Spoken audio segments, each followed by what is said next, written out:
You wanted the best. You've got the best podcast. The hottest podcast in the world.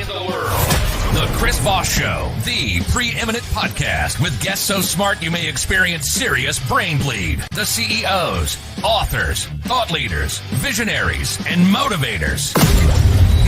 Get ready. Strap yourself in. Keep your hands, arms, and legs inside the vehicle at all times, because you're about to go on a monster education roller coaster with your brain. Now, here's your host, Chris Voss. Hi, folks. It's Voss here from the ChrisVossShow.com. There you go, ladies and gentlemen. There, ladies, things that makes it official. Welcome to the big show. We certainly appreciate having you guys. As always, the Chris Voss Show is a family that loves you but doesn't judge you, at least not as harshly as your mother-in-law, because your mother-in-law didn't like you anyway. She wanted her to marry Bob. But we love you, so that's a beautiful thing. But also, we don't loan you money. Take and refer the family, friends, and relatives to Goodreads.com/Chris Voss, YouTube.com/Chris Voss, LinkedIn.com/Chris Voss, and all those crazy places we are on the internets. As always, we have the most amazing authors on the show with us today. We have another one today. Valerie Johns joins us on the show. Her new book has come out August 27th, 2024, upcoming this year. You can get it in pre-order now. It is entitled Ashes in the Milk. I really like that title. That's a really catchy title. She's doing in her latest book, drawing from her personal experience and private expertise, Ashes in the Milk that bridges the gap between self-help, vulnerable narrative, and prose. As she's traveled a path toward wholeness, she discovered proverbial stories that took decades to unfold, all of which was corroborated by her mother. Her work is that of soul retrieval, and some revival probably too, that leads to psychological healing, reclaiming the parts of ourselves that don't have language, but only unnameable pain and free-floating anxiety. Welcome to the show, Valerie. How are you? I'm well, Chris. Thank you. Thank you for having me. It's funny to hear that out loud. There you go. I mean, people read my bio and I'm like, who are they talking about? What? Is it me? Did I do all that? It hurts. I can't remember. So, Valerie, give us a .com. Where can people find you on the interwebs? Okay, my website is valeriejohns.com, VALERIEJOHNS.com. Instagram, Valerie Johns LA, as in Los Angeles. TikTok is Valerie Johns Ashes. Mm-hmm. And on Facebook, there's what is called a fan page or whatever now is Ashes in the Milk. There you go. So give us a 30,000 overview. What's inside your new book? Well, this is the third time I've written this book, and it's the first successful time I've written it. I've been trying to write it for about 40 years. I got in touch with memories from being a 6-week-old baby. Which is very unusual. I get it. And there's probably a lot of people out there that say you can't remember. Mm-hmm. But we've really learned that the body remembers. Oh, yeah. So when I was about 7 years into becoming a therapist, I was in a hurricane on Kauai, and I had terrible PTSD afterwards. And I went for hypnosis, and the therapist took me into the hurricane, and instead of the hurricane, I was in a baby's body with my father yelling at me. Oh, wow. Yeah. So I called my mom and I asked her, is this real? Did that happen? And there was this long silence on the phone. And she said, how could you possibly know that? Wow. That's pretty amazing. So it's been an unfolding journey through the rest of her life until she died. I asked her 1,000 questions about my early infancy. Mm-hmm. And during the pandemic, when there was nowhere to go but inside, I signed up for a writer's workshop with a storyteller named Anne Randolph and just started writing off of prompts. And the poems just started coming. The stories started coming. Mm-hmm. And every day that I wrote was like a pearl on a string of pearls. And by the time I was done, I had a book. There you go. Sometimes it folds a wild way sometimes with these things where, people just start writing and then there it is. And you call it a poetic memoir. Yes. Tell us how, you kind of mentioned the poetic, but why do you think it came together in a poem sort of way? Well, I was trained as a a poet by a man named Jack Grapes who does method writing, like method acting, Mm-hmm. back in my 20s. Mm-hmm. And then I became the poet in residence at an elementary school in Pacific Palisades. And so I've been a poet long before I became a therapist. Ah. And so I've always used my metaphorical skills, if you will, in working with others. And when this story began to unfold, the narrative just came out as poetry. And somebody in my writers group, we would post our daily rites that we wrote. Mm-hmm. Somebody said, "Have you ever heard of a poetic memoir?" And I said, "No."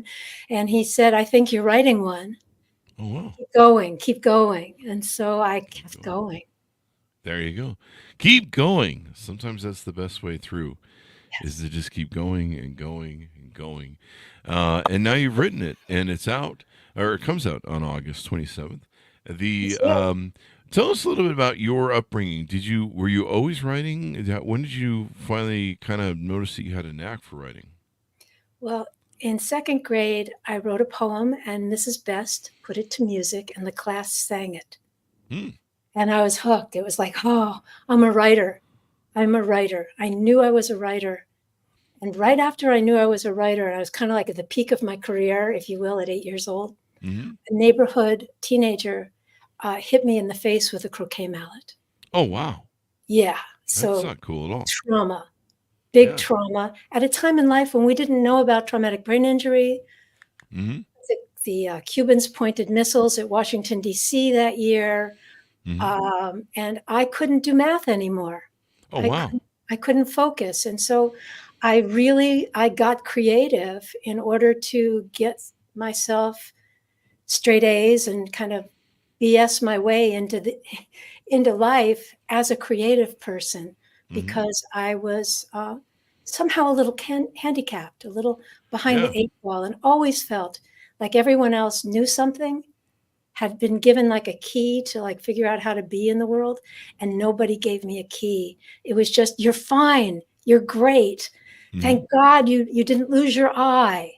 Wow. You know, the story, the mythology from when I was a baby was Valerie went over to the bottle without a fuss. Hmm. And that was their story. I was the miracle child, firstborn. They couldn't wait to have me.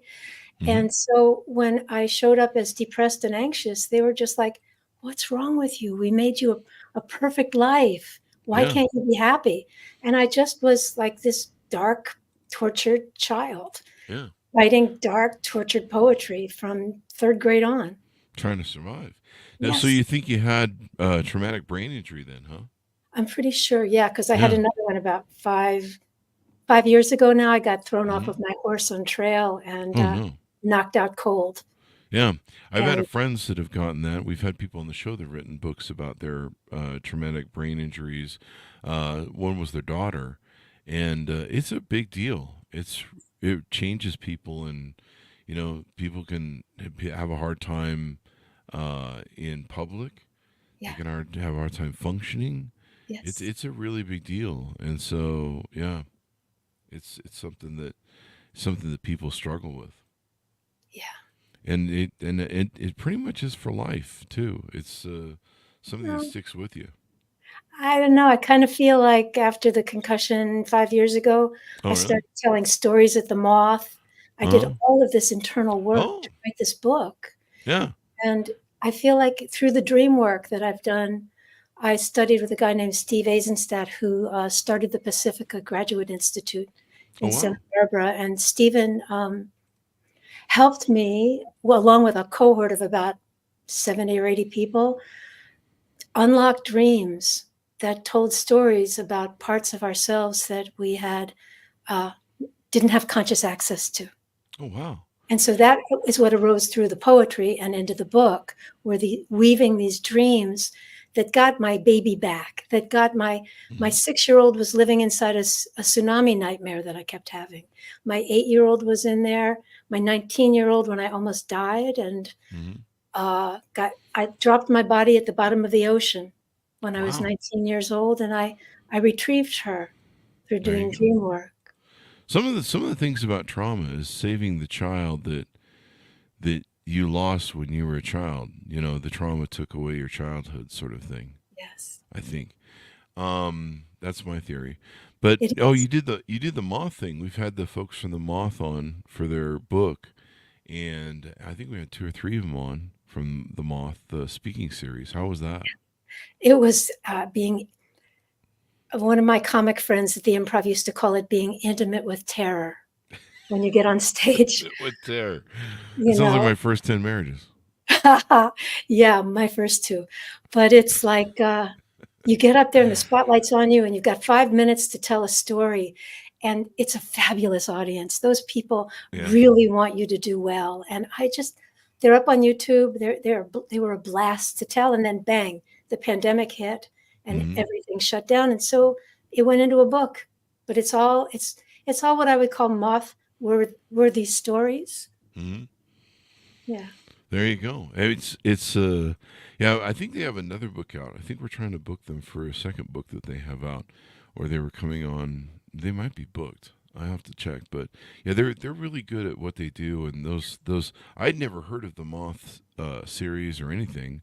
I guess they're real popular back east. And so when they came on, I found out. I learned all the data on the stuff, and I was like, wow, this is just freaking amazing what you Yes. guys are doing here. Yeah. So good stuff. So you've written the book, and how do you feel about finally getting it put on paper? It's amazing. Hmm. Makes me cry. I Yeah. I retrieved all these parts of myself that intellectually I've understood for years. Now they have internal family systems, parts therapy work, and all these kind of nouveau fashionable therapies out there about trauma retrieval. But I've been digging myself out of hell for almost 40 years through 12-step programs. And in those programs, we tell our stories. Hmm.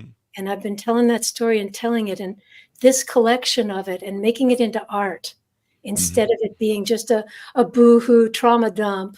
These bad things happen to me. It's like you can weave it into gold. And so from in the alchemical process, where the alchemists believe that you could take ore and through a series of hot kilns turn it into gold. Hmm. And I feel like my soul retrieval was about taking all of this awful childhood pain, all these different broken parts of me, and weaving them into a whole self that when I read the book now, every time I look at something that I might want to read out loud, it's like a breath comes into me, a breath of life. Like there's Hmm. no more concussed girl. I had a dream that I was out on the trail in Agura Hills, walking on the trail, looking for a woman and her horse who were Hmm. lost. And a cowboy rode up. He looked a lot like Harrison Ford, which was kind of cool, in Yellowstone. And he pulled up on his horse and he said, "Can I help you, miss?" And I said, "Yeah, I'm looking for a woman and her horse." And he pulled me up onto the back of the saddle where I could see and I could find myself and the part of me that had flown off of PJ and out into the weeds. Oh And I wow. was able to bring her up into me and Hmm. and and integrate her. Wow. Yeah, There magic. you go. Yeah, it's interesting how our subconscious, there's sometimes where we suffer trauma, we suffer issues, and we and in our brain kind of masks or hides it or buries it because we can't deal with it at the time. Um, have you been through trauma therapy? Have you gone Oh yeah. all done all that? That's probably going to be some interesting work to go through. Well, as a therapist, you start going through trauma therapy the day you go into your first process class in graduate school. Hmm. I was the only sober person out of maybe 40 students. I was the only identified patient in the room. Everybody else were like the brothers and sisters and mothers of the problem child. I was the problem child. So I've been unearthing this stuff for a long time, but I've done clinical hypnosis with very wonderful teachers, Hmm. EMDR, um, experimented with some psychedelic therapies, Oh, all really? different kinds of things, all for the spirit of retrieving that which was held safely in the unconscious, but generates massive anxiety. I mean, think of it, Chris. When we're born, we're the only mammals who can't get up and get the milk. That's true. We're lying there, we're helpless. And so everybody else imprints to, oh, I'm a cow or I'm a horse or I'm a doll, a whale, I'm something. And they know immediately that they're empowered to do that. And we lay there and hope somebody comes and feeds us. I'm still laying there waiting for milk. Can somebody I give me get some it. milk, damn it? But in a way, everybody's anxiety stems from that. They call it a basic anxiety. And if we're not if we're not honored for who we are in our anxious selves, we mask that. And we all put on these masks that say, I'm fine, I'm fine.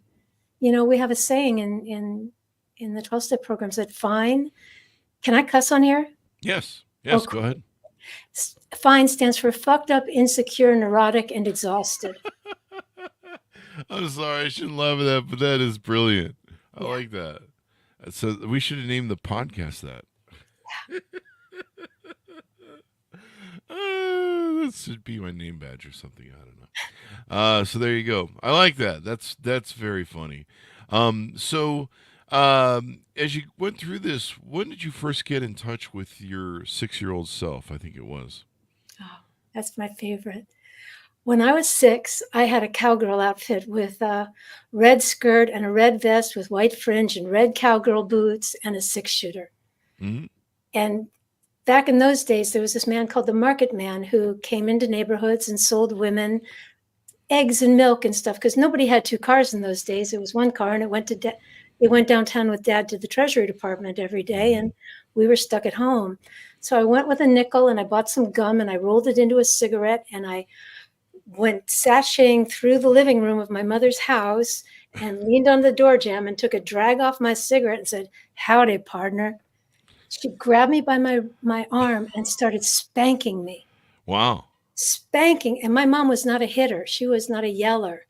And she spanked me. And then she turned my little face back toward the living room. And I had tracked dog shit across the base carpeting. So whew, that's gone. I'm not going to remember that. But when I was 16, I started having tsunami nightmares. Oh, really? So during the writing of this book and in the dream work, I had a tsunami nightmare where a man came standing next to me in Hermosa Beach, where my office was until last month. And it's Samuel Beckett, the playwright, and he's standing beside me, and here comes the wave.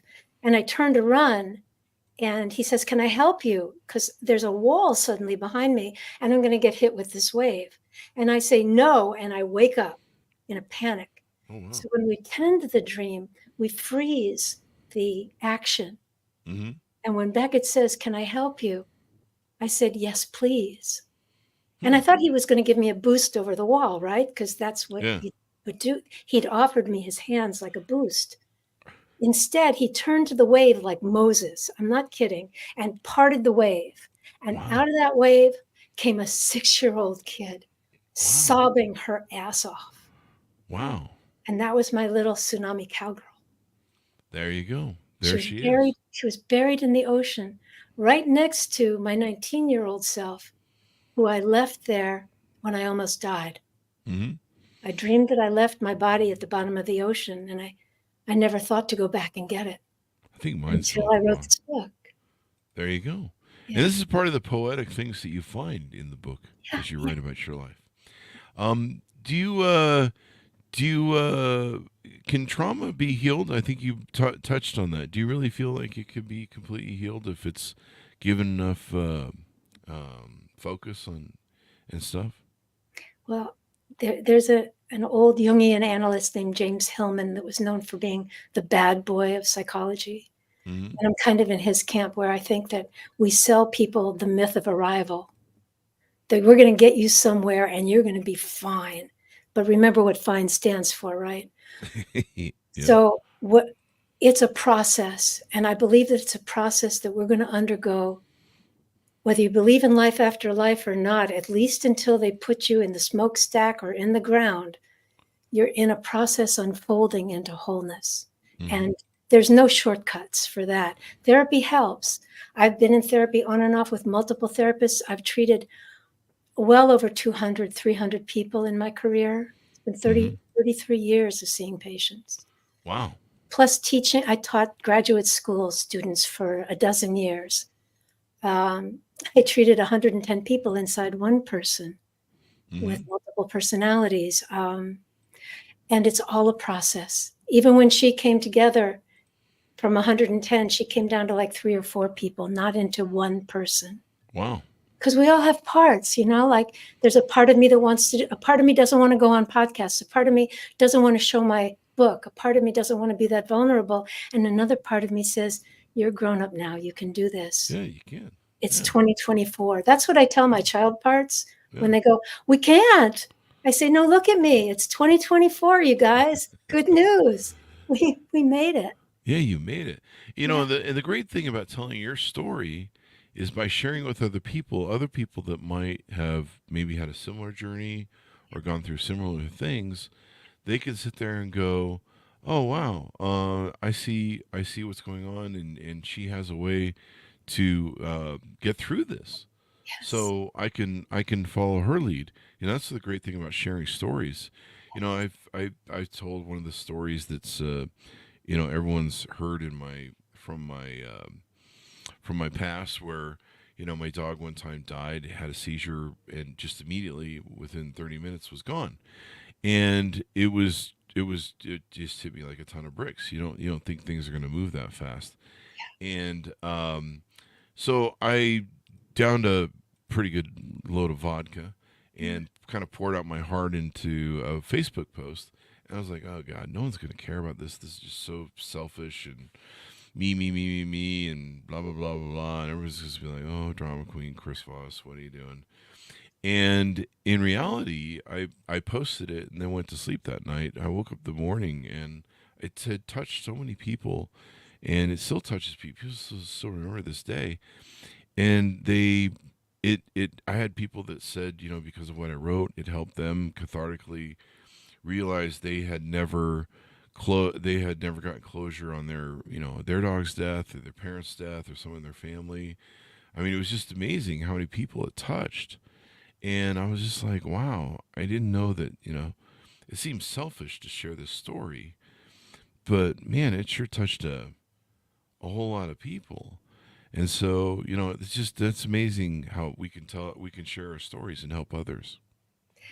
Chris, especially coming from a man, showing grief is sort of against our culture. Mm-hmm. The John Wayneism and all of that, tough Mm-hmm. guy.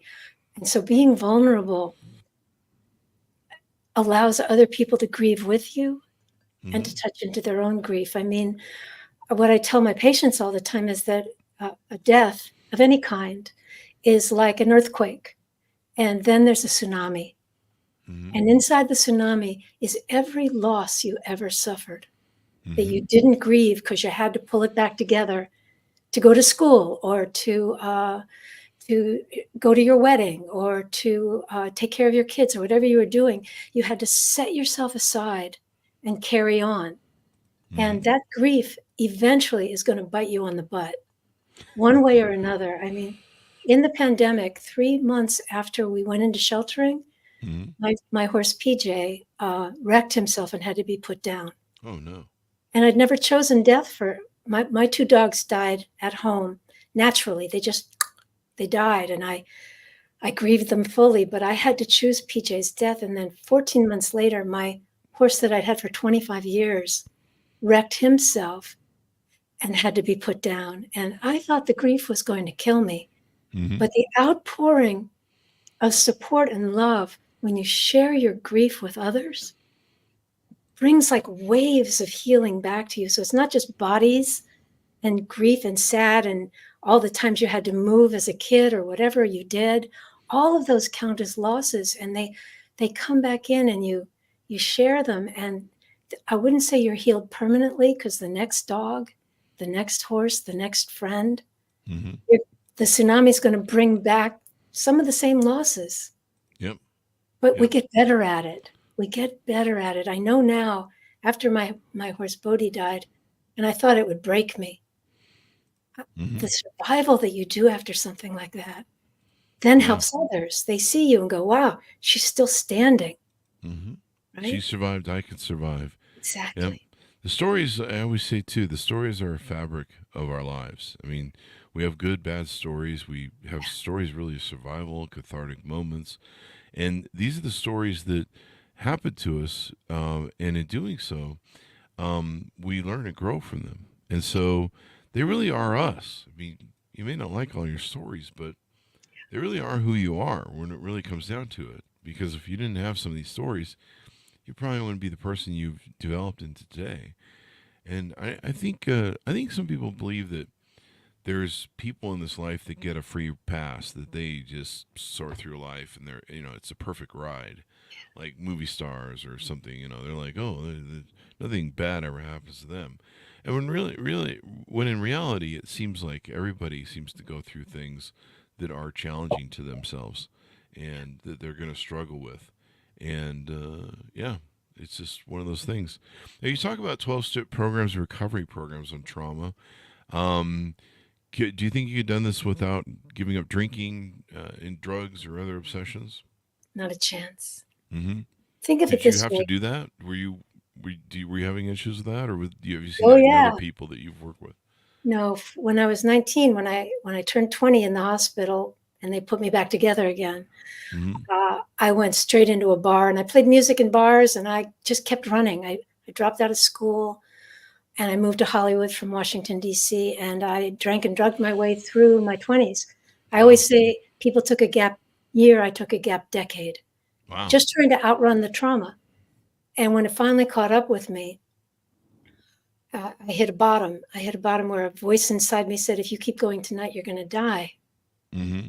And so I called a friend who was already sober, and I went to a meeting the next night, and I stood up and I said, my name's Valerie and I'm a speed freak, because I couldn't say alcoholic or addict, but I Wow. loved speed. Speed fixed the traumatic brain injury, Chris. Oh, really? It almost killed me, but it really made me feel very, very smart and very cohesive, and it served me until the day it didn't.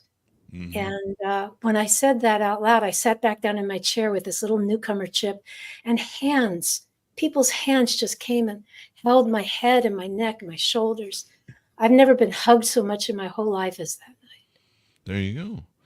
Well, that's what is it? Admitting is the first part of Yeah, the yeah. of the whole experience. But no, it's interesting. Like a lot of people do medicate with drugs, and they'll medicate, and like you said perfectly, it sometimes it works until it doesn't.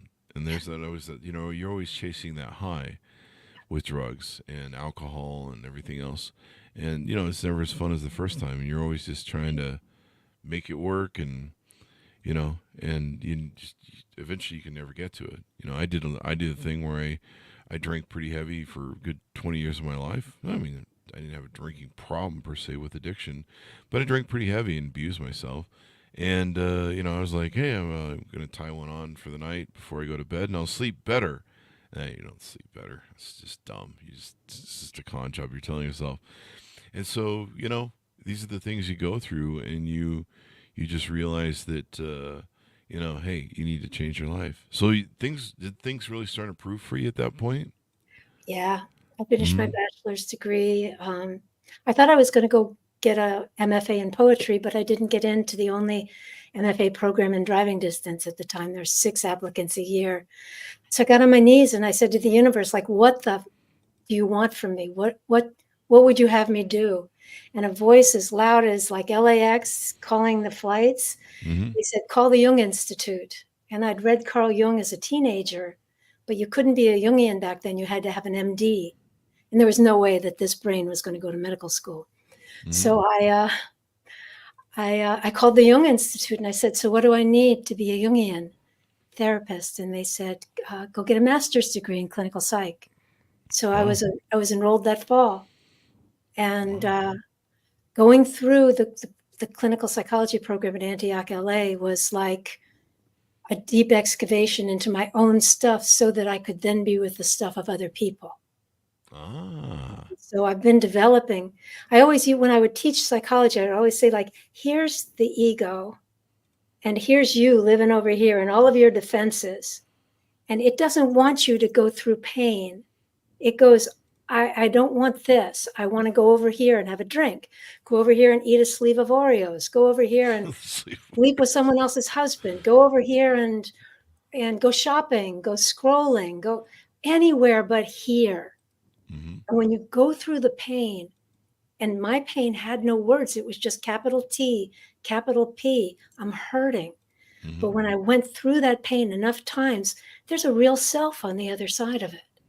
There you go. And that's how you find yourself, really, when it comes down to it. Yes. So, anything more we need to talk about the book? We want to tease it out, of course, so that people will pick it up. Yeah. Anything more we need to tease out about the book? We haven't covered. Just want to tell you a cool thing about the dream work. Mm-hmm. In the midst of my training as a dream tender, I had a dream of a red dress, and it was dancing in space. There was nobody inside it that you could see, but it clearly had a woman's body dancing and dancing and beautiful dancing. And this voice came through the dream that said, red dress medicine, red dress medicine, over and over again. Like, don't forget this, Johns. When you wake up, write it down. And I woke up, I wrote it down. Later that day, I painted the red dress to like just kind of embody it. And a couple of weeks later, when we were in class, I shared that dream. And one of my cohorts said that she had written her master's thesis on a red dress project in Canada, where an artist in 2011, I believe, had hung empty red dresses from trees, each one for a missing or murdered Indigenous woman. Oh, wow. So it was like that came through the dream time, through the unconscious, the collective unconscious, where we all are connected, all races, all genders, there's a collective place where we all meet. And when I shared that, one of my mentors said she went running for a drawing that she had made of a red dress dream. Oh, wow. Okay. And so I put it out there to other people. And there's another woman in the UK who did the red dress embroidery project, where she took a dress to, I think, 110 countries, where different women from different cultures embroidered on the same dress. And the dress is now on tour all over the world. It just was in South Africa. But there's this red dress energy. It's also the symbol for the American Heart Association. Mm-hmm. Everybody dresses in red to save hearts. Yeah. But that wasn't on my radar in this dream. It was just the metaphor for red dress medicine, the way the unconscious speaks, is red dress when you spell it differently is redress. Redress. Which means to repair. And that's what I'm doing, Chris. I'm repairing me. I'm repairing the people I've worked with. And now hopefully through writing this book, which is it's like really fucking vulnerable. Yeah. It's really, my husband, I don't think my husband's read it yet. Like, I don't know if he wants to really know me this well after 21 years, because it's like, it's all out there. It's all out there so that other people could say, me too. Or I feel like that too. Because that's how AA worked in the beginning. It was just two guys at a kitchen table in Akron, Ohio. And one was sober and one was drunk. And the drunk one said, me too. And they started this thing that has changed millions of people with millions of problems. Oh, yeah.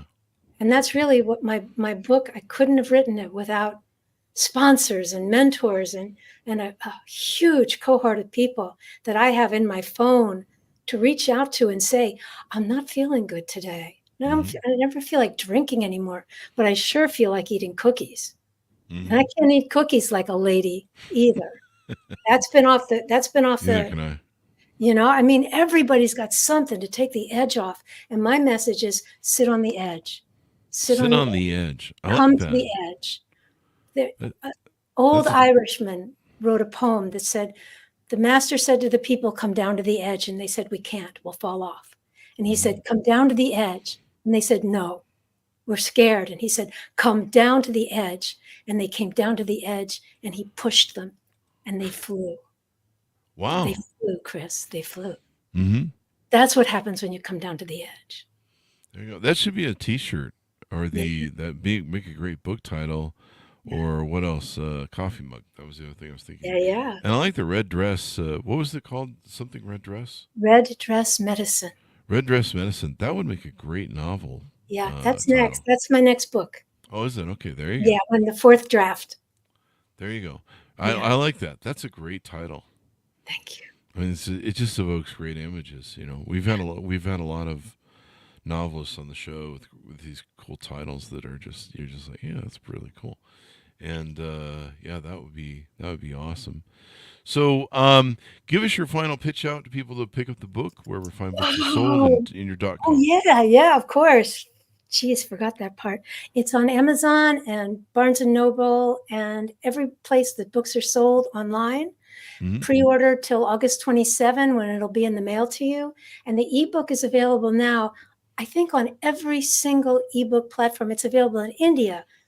I have a friend in Italy who just bought it, a friend in the UK, Canada. It's everywhere on ebooks, iBooks, Nook, Mm-hmm. Nooks and Kindles and all that good stuff. And I just have to show you the cover because I made the cover Uh-huh. from two pictures, one of milk in a saucepan and Mm-hmm. the other one of cigarette ashes. Mm-hmm. And then an artist put it together to make it into like a real piece of art. Mine was There you just go. a wannabe piece of art. There you go.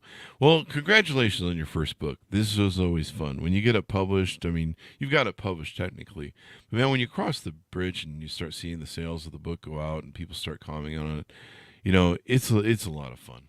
Yeah. So congratulations on that. We'll look forward to your future works as well. Thank you very much, Valerie, for coming on the show. Thank you for having me, Chris. It's been an honor. You're my There you go. first. And it's an honor to have you as your first podcast interview as well. Yeah, really. On to Amen. many more. On to many more. Please share your message. I remember there was a point in my writing my book in 2021 where I reached the point where I was writing. I was just writing 12, 18 hours a day, and then the editing became a nightmare. And it's part of the process. But I literally had reached the point where I was telling my friends that I've reached that moment of The Shining where I'm typing all work and no play makes Jack a dull boy. Like I just feel like that's all I'm typing at this point, even though the words aren't quite there. And I'm ready just to throw it all out and just give up. And my friends that are authors, thank God I surrounded myself with them. They go, oh, if you're ready to give up, if you're ready to throw it all out, you're at the good part. And I'm like, what do you mean the good part? They're like, you're almost there. You're right there. You just hang in there. You're gonna be fine. But one or two people took me aside and they said, there's somebody out there that needs to read your book. And you may never meet them, you may not know who it is, but they need your book really bad. And they need to read the words in your book to save them. And you have to write this book for that person. And I was like, wow, and that really motivated me. And they said, you may not even ever know them. And sometimes people come up to me and they'll be like, hey, what you said, this changed my life. And I'm like, really? And some people that's just what they needed. So go out and tell your story. Get out to all those other podcasts and share the message out there and cast your net far and wide. Thanks, Valerie, for being on the show. Thanks, Miles, for tuning in. Order the book wherever fine books are sold. You can get the pre-order now. Ashes in the Milk by Valerie Johns. It's out August 27th, 2024. And refer the show to your family, friends, and relatives. Go to goodreads.com/Chris Voss, LinkedIn.com/Chris Voss. Chris Voss, one of the TikTok and all those crazy places on the internet. Thanks for tuning in. Be good to each other. Stay safe. We'll see you next time. And that should have us.